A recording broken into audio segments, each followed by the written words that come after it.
Konklusi, berdasarkan penilaian atas fakta dan hukum sebagaimana diuraikan di atas, Mahkamah berkesimpulan, eksepsi termohon dan eksepsi pihak terkait berkenaan dengan kewenangan Mahkamah, serta eksepsi pihak terkait mengenai tenggang waktu pengajuan permohonan dan kedudukan hukum adalah tidak beralasan menurut hukum. Mahkamah berwenang mengadili permohonan aku. Permohonan diajukan masih dalam tenggang waktu yang ditentukan oleh peraturan perundang-undangan. Pemohon memiliki kedudukan hukum untuk mengajukan permohonan aku. Eksepsi termohon berkenaan dengan pokok permohonan adalah tidak beralasan menurut hukum. Permohonan pemohon tidak beralasan hukum untuk seluruhnya. Berdasarkan Undang-Undang Dasar Negara Indonesia tahun 1945, Undang-Undang Nomor 24 Tahun 2003 tentang Mahkamah Konstitusi, sebagaimana telah diubah terakhir dengan Undang-Undang Nomor 7 Tahun 2020 dan seterusnya dianggap dibacakan. Amar putusan mengadili dalam eksepsi, menolak eksepsi termohon dan pihak terkait untuk seluruhnya. Dalam pokok permohonan, menolak permohonan pemohon untuk seluruhnya. Pendapat berbeda atau dissenting opinion. Terhadap putusan Mahkamah Konstitusi aku terdapat pendapat berbeda atau dissenting opinion dari 3 orang hakim konstitusi, yaitu Hakim Konstitusial di Isra, Hakim Konstitusi Eni Nurbaningsih, dan Hakim Konstitusi Arif Hidayat sebagai berikut. Dipersilahkan. Terima kasih Pak Ketua. Saya hanya akan bacakan ringkasan dari dissenting ini. Menimbang bahwa sebelum sampai pada materi pokok atau inti pendapat berbeda atau dissenting opinion, saya akan menguraikan terlebih dahulu berkenaan dengan pemilu yang jujur dan adil sebagai bagian azas atau prinsip fundamental pemilu yang diatur dalam Undang-Undang Dasar 1945 sebagai berikut. Setelah membaca Undang-Undang Dasar 1945 secara komprehensif, dapat dipahami bahwa sistem politik demokrasi yang hendak dibangun adalah demokrasi yang bermartabat dalam kerangka persatuan dan kesatuan bangsa. Untuk itu, Undang-Undang Dasar 1945 menegaskan bahwa pemilu sebagai mekanisme demokrasi harus dijalankan secara jujur dan adil. Hal itu yang menjadi alasan mengapa pasal 22E ayat 1 Undang-Undang Dasar 1945 mengatur azas langsung, umum, bebas, rahasia, jujur, adil, dan berkala setiap 5 tahun sekali sebagai azas pemilu. Norma tersebut merupakan azas atau prinsip dasar kontestasi pemilu yang mesti dilaksanakan agar sistem demokrasi yang dicita-citakan Undang-Undang Dasar 1945 dapat dicapai. Pada saat yang sama juga akan menjadi benteng atau perisai agar demokrasi tidak dibelokkan ke arah sistem politik yang secara esensial bukan sistem politik yang demokratis. Paragraf berikutnya dianggap dibacakan. Berbagai prinsip dan kriteria pemilu jujur dan adil, serta kemungkinan adanya malpraktek yang akan terjadi dalam pemilu sebagaimana telah diuraikan di atas, dapat dipahami tidak cukup sekadar diukur dari aspek aturan dan tersedianya mekanisme penyelesaian masalah hukum pemilu, melainkan juga mencakup aspek kesetaraan hak warga negara dan kontestasi yang bebas serta harus berada dalam level yang sama, same level of playing field. Dengan demikian, persaingan yang bebas dan adil antar peserta dimaknai sebagai suatu kontestasi yang harus dimulai dan berada pada titik awal yang satu level atau sama level.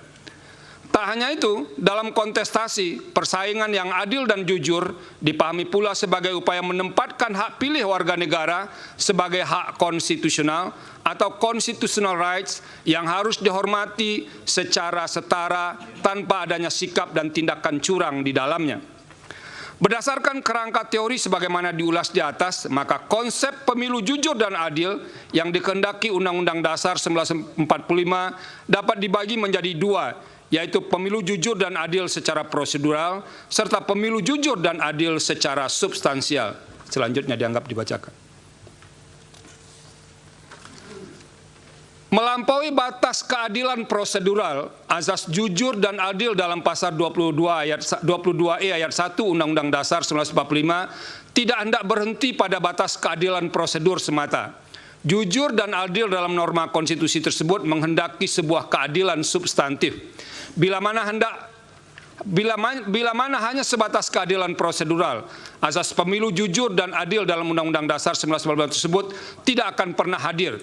Sebab pemilu pada masa Orde Baru pun berjalan memenuhi segala prosedur yang ada, yang dilaksanakan memenuhi standar mekanisme yang ditentukan dalam Undang-Undang Pemilu ketika itu. Namun secara empirik, pemilu Orde Baru tetap dinilai curang karena secara substansial pelaksanaan pemilunya berjalan dengan tidak fair, baik karena faktor pemihakan pemerintah pada salah satu kontestan pemilu maupun karena faktor praktek penyelenggaraan pemilu yang tidak memberi ruang kontestasi yang adil bagi semua kontestan pemilu. Oleh karena itu, azas jujur dan adil dalam norma pasal 22E ayat 1 Undang-Undang Dasar 1945 menghendaki sebuah keadilan dan kejujuran pemilu yang lebih material. Jujur dan adil yang dikehendaki bukan hanya sekadar sikap patuh pada aturan, melainkan sikap tidak berlaku curang, tidak berbohong, dan tidak memanipulasi atau memanfaatkan celah hukum atau kelemahan aturan hukum yang ada untuk melakukan tindakan yang secara esensial merupakan praktek curam dalam sebuah konsentrasi. Artinya, jujur dan adil dalam pemilu yang diinginkan konstitusi mencapai sesuatu yang bersifat hakiki dari arti kejujuran keadilan itu sendiri. Dalam arti ukuran kejujuran dan adil bukan sebatas melihat dari sisi formalitas prosedur hukum, melainkan juga mencakup aspek yang berada di atas hukum, yaitu etika in casu etika dalam kontestasi pemilu. Etika dimaksud meliputi aspek bagaimana aturan main pemilu dirumuskan, proses pelaksanaan yang tunduk pada sikap jujur dari semua pihak, dan kehendak untuk menahan diri oleh semua pihak untuk tidak memanfaatkan kelemahan hukum pemilu untuk berlaku curang. Pemilu jujur dan adil sesuai dengan kehendak konstitusi adalah pemilu yang diikuti dengan sikap penuh ketulusan dan tidak berbohong, tidak curang, dan tidak memanipulasi dengan jalan apapun. Pemilu jujur dan adil adalah pemilu yang diikuti dengan sikap apa adanya, di mana antara pemilih dan calon yang dipilih sama sekali tidak terikat oleh sebuah praktek transaksi politik yang tidak didasarkan pada sikap dan tindakan yang mencederai kejujuran dan keadilan pemilu, sehingga bermuara pada rusaknya pemilu yang berintegritas. Menimbang bahwa berkenaan dengan semangat untuk mewujudkan azas jujur dan adil tersebut, sebagaimana telah ditegaskan dalam putusan akuo dan telah dipraktekkan serta menjadi pendirian sejak memutus perselisihan tentang hasil pemilu presiden dan wakil presiden 2004, Mahkamah tidak hanya memutus sebatas angka-angka statistik semata. Apabila Mahkamah dipasung dan dibatasi itu hanya menilai atau memeriksa angka semata, sama saja dengan menurunkan derajat amanah konstitusi dalam menjaga nilai-nilai konstitusi atau constitutional values dan prinsip-prinsip demokrasi, democratic principles. Secara empirik, Mahkamah tidak membatasi diri untuk hanya memeriksa dugaan kesalahan penghitungan atau perbedaan selisih suara semata. Dalam hal ini, untuk mewujudkan roh pasal 24 ayat 1 Undang-Undang Dasar 1945, dalam menyelenggarakan peradilan guna menegakkan hukum dan keadilan, Mahkamah tidak memasung dirinya dengan tafsir sempit, hanya sebatas angka. Jikalau Mahkamah memasung dirinya hanya sebatas angka, upaya mewujudkan pemilu berintegritas tidak ubahnya seperti mencari jarum dalam tumpukan jerami. Oleh karena itu, perdebatan perihal apakah Mahkamah hanya berwenang untuk memeriksa perselisihan angka saja harus diakhiri. Sebagai peradilan konstitusi, Mahkamah akan terus dan harus terus berfokus pada memeriksa berbagai persoalan yang dapat memengaruhi hasil pemilu. Selain itu, saya menyadari konstrain waktu dalam proses pembuktian dalam persidangan perselisihan hasil pemilu presiden dan wakil presiden sangat terbatas dan relatif sangat singkat. Oleh karena itu, sebagai seorang hakim, saya memandang bahwa karakteristik pembuktian tersebut harus ditempatkan dalam kerangka untuk memberikan atau menumbuhkan keyakinan hakim dengan menggunakan standar yang tidak mungkin disamakan dengan pembuktian material yang ketat menggunakan prinsip beyond a reasonable doubt. Namun demikian, hakim tidak boleh memutus tanpa adanya dasar bukti sama sekali. Akan akan tetapi seorang hakim konstitusi dapat memutus sepanjang bukti yang ada dan fakta yang diperoleh dalam persidangan masih relevan serta menambah keyakinan pada diri hakim dalam menjalankan fungsi peradilan konstitusi sebagai amanat pasal 24C ayat 1 Undang-Undang Dasar 1945. Menimbang bahwa sekalipun tidak tunduk pada persoalan angka semata, dalam putusan aku, Mahkamah telah menyatakan permohonan pemohon tidak beralasan menurut hukum untuk seluruhnya. Terhadap pertimbangan hukum Mahkamah dalam menanggapi dalil-dalil pemohon, pada pokoknya saya memiliki posisi hukum serupa pada sebagian isu tersebut, terkecuali untuk beberapa persoalan yang menjadi tumpuan perhatian saya, termasuk sebagian argumentasi dalam permohonan. Ada dua hal yang membuat saya mengambil haluan untuk berbeda pandangan dengan pendapat mayoritas majelis hakim, yaitu dalam satu, persoalan mengenai penyaluran dana bantuan sosial yang dianggap menjadi alat untuk memenangkan salah satu peserta pemilu presiden dan wakil presiden. Dua, perihal keterlibatan aparat negara, pejabat negara atau penyelenggara di sejumlah daerah. Karena tidak mudah untuk membelahnya secara tegas, kedua masalah tersebut akan diuraikan secara berkelindan sebagai berikut. Bahwa pemohon mendalilkan persoalan di atas dalam uraian yang tersebar dalam sebagian besar permohonan, tanpa bermaksud menyederhanakan permasalahan tersebut, melainkan mempermudah dalam menjawab dalil permohonan. Saya tidak akan menanggapinya dengan memperinci setiap uraian dalil dalam permohonan. Saya mengambil inisiatif untuk menanggapi dalam dua bahagian besar. Pertama, melihat aspek dalil dan fakta yang dikemukakan secara konkret dan spesifik, kemudian melihatnya secara umum dalam konteks pengelolaan anggaran negara dan pelaksanaan program pemerintah dalam kurun waktu yang berdekatan dengan penyelenggaraan pemilu.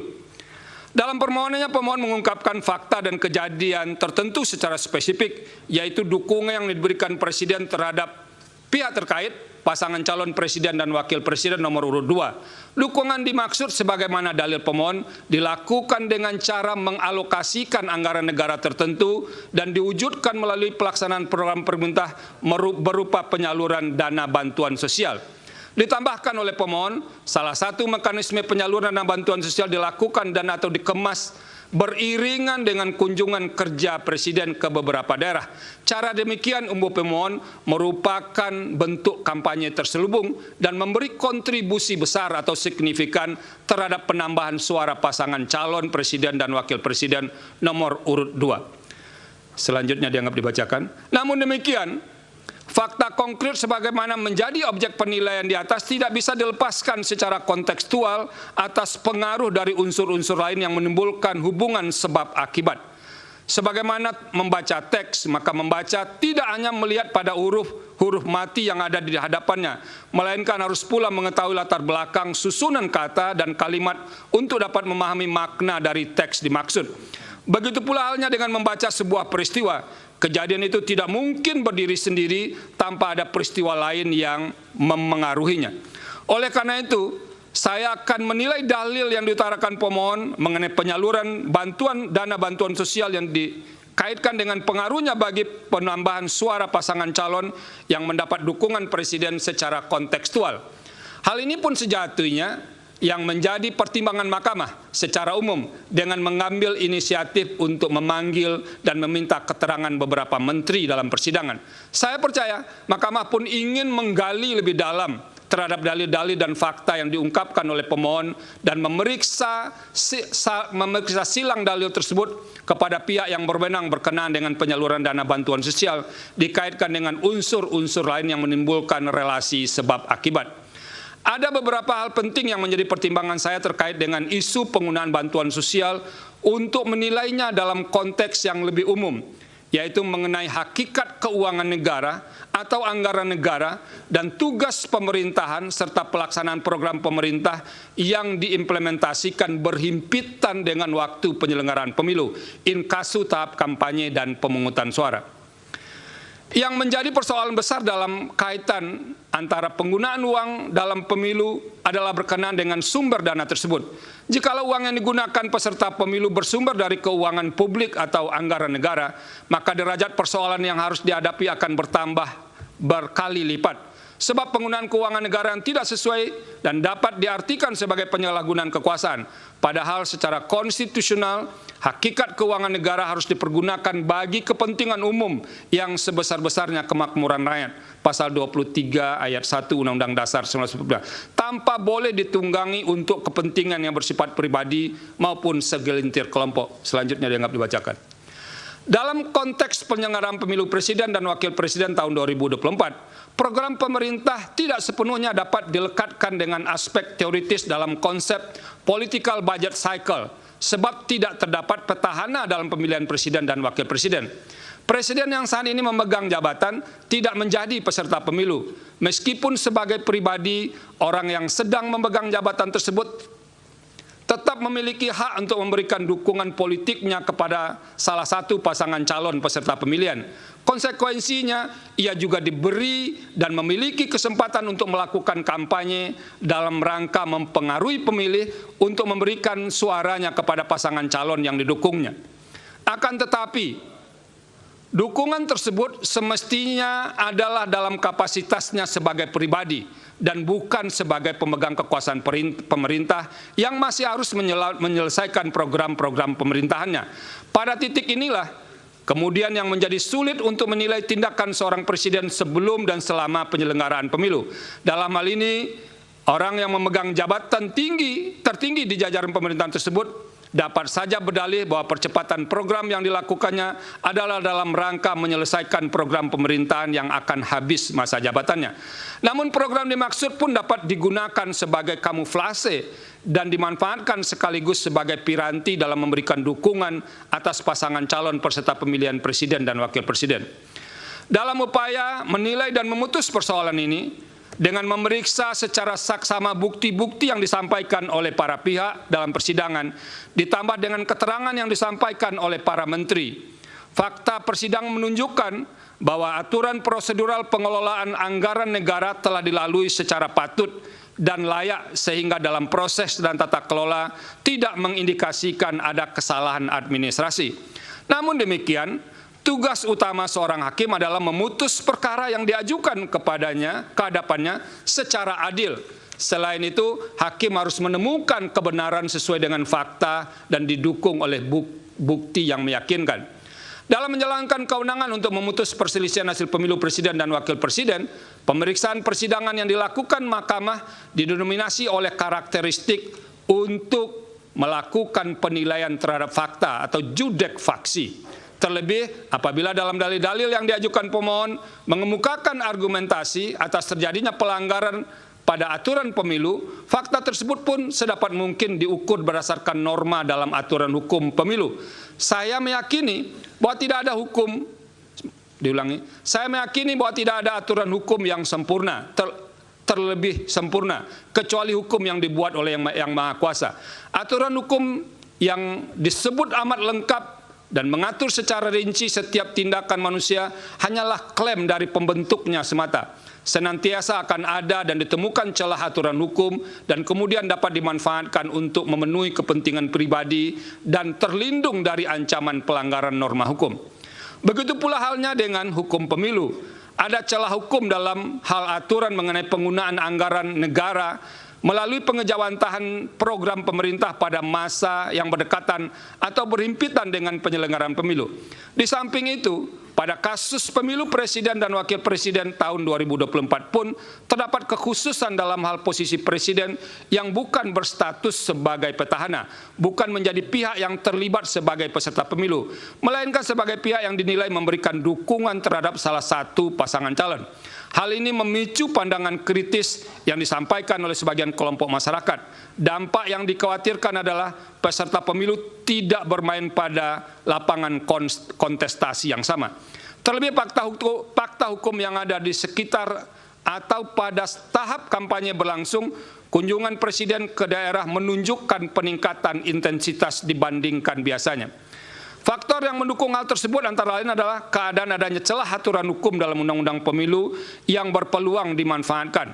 Perumpamaan kondisi demikian ibarat banyak orang melihat asap mengepul membubung tinggi, tapi tiada satu pun yang dapat menemukan titik api yang menjadi sumber asap itu.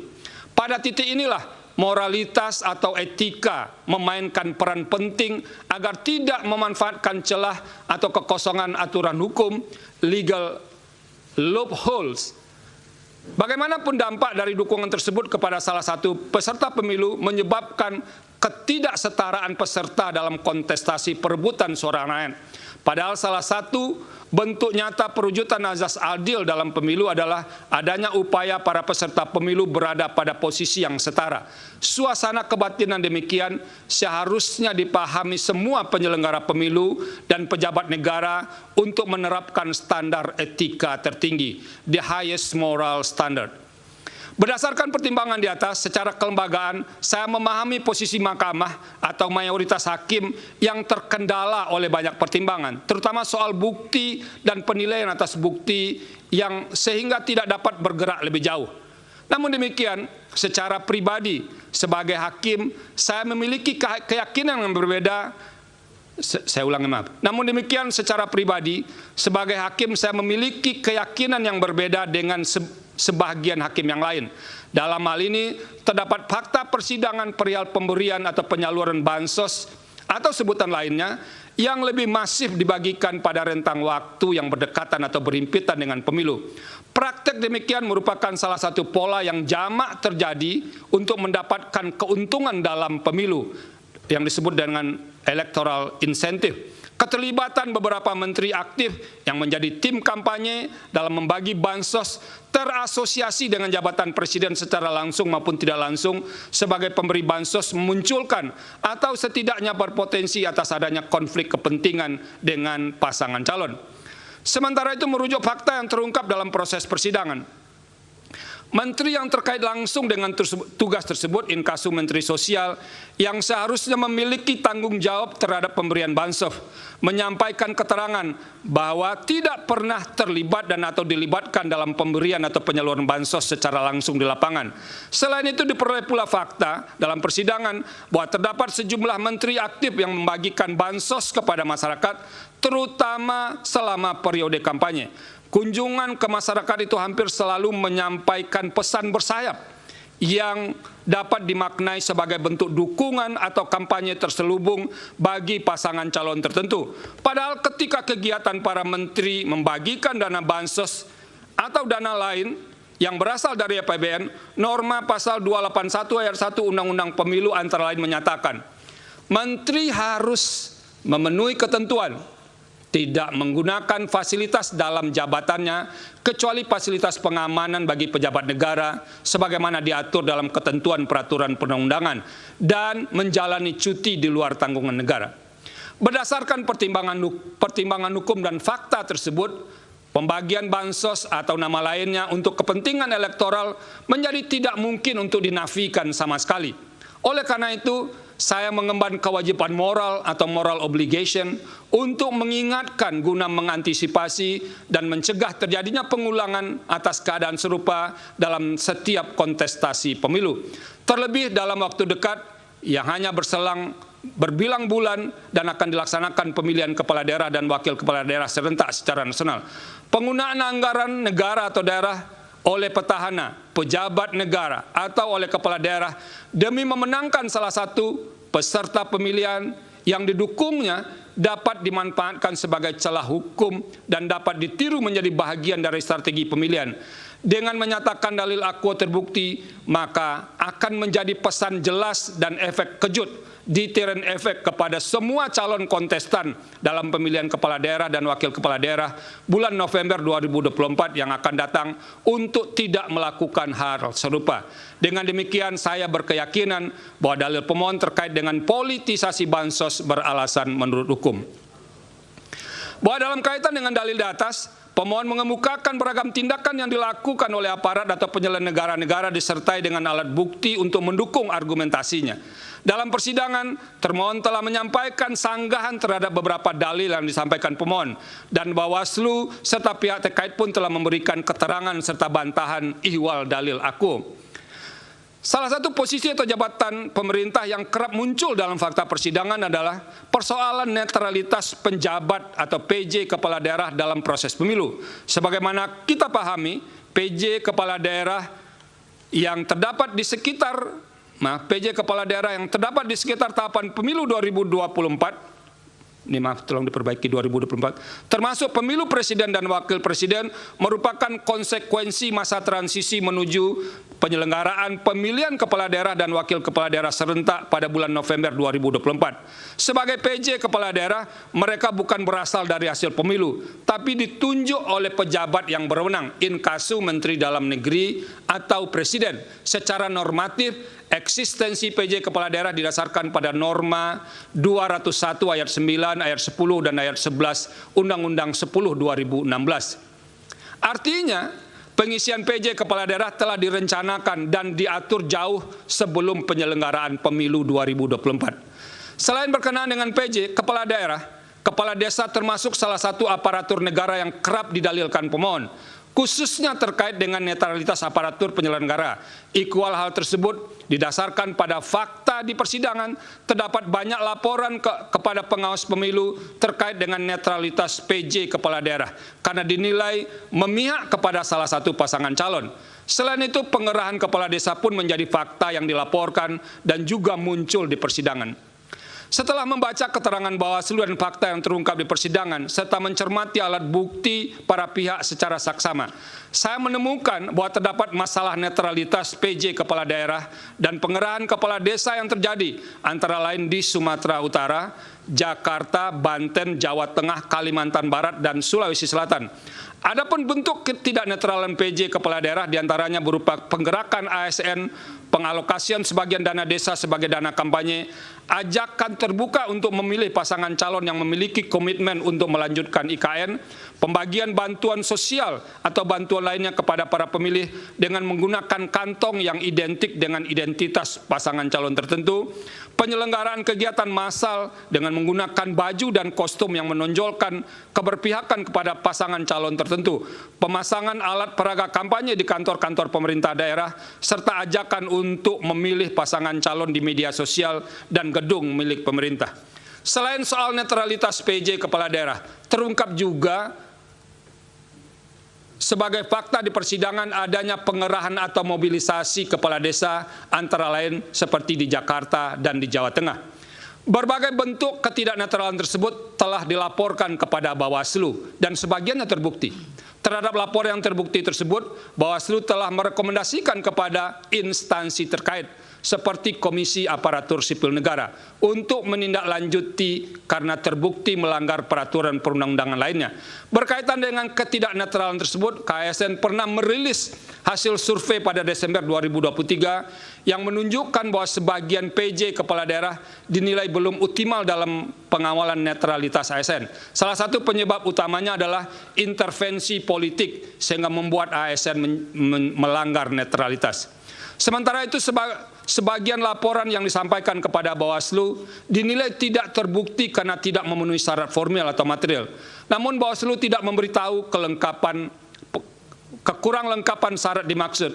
Hal demikian sebenarnya dapat dipandang sebagai cara Bawaslu menghindar untuk memeriksa substansi laporan yang berkenaan dengan pelanggaran pemilu. Meskipun demikian, saya berkeyakinan bahwa telah terjadi ketidaknetralan sebagian PJ Kepala Daerah, termasuk perangkat daerah, yang menyebabkan pemilu tidak berlangsung secara jujur dan adil. Semua ini bermuara pada tidak terselenggaranya pemilu yang berintegritas. Dengan demikian, dalil pemohon aku beralasan menurut hukum. Menimbang bahwa berdasarkan seluruh pertimbangan hukum di atas, dalil pemohon sepanjang berkenaan dengan politisasi bansos dan mobilisasi aparat atau aparatur negara, penyelenggara negara adalah beralasan menurut hukum. Oleh karena itu, demi menjaga integritas penyelenggaraan pemilu yang jujur dan adil, maka seharusnya Mahkamah memerintahkan untuk melakukan pemungutan suara ulang di beberapa daerah sebagaimana yang disebut dalam pertimbangan hukum di atas. Terima kasih.